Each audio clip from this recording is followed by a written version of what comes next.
จากนั้นท่านพระครูศรีรับปาราคุณรองเจ้าคณะจังหวัดร้อยเอ็ดธรรมยุทธจะได้นำพระสงฆ์ผู้ทรงสมณศักดิ์ทั้ง10 รูปยังอาสนะสงฆ์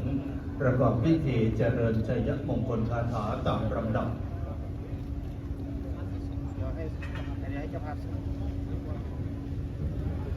พร้อมกันนี้ยังมีคุณสมิทธิ์เพชรราภิรักษ์คนรบรับอาเพชรานวัฒน์เพชรราภิรักษ์ได้ร่วมประกอบพิธี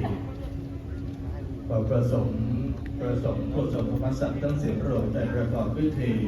เจริญชัยมงคลคาถาเป็นวาระอุดมมงคลสืบต่อไป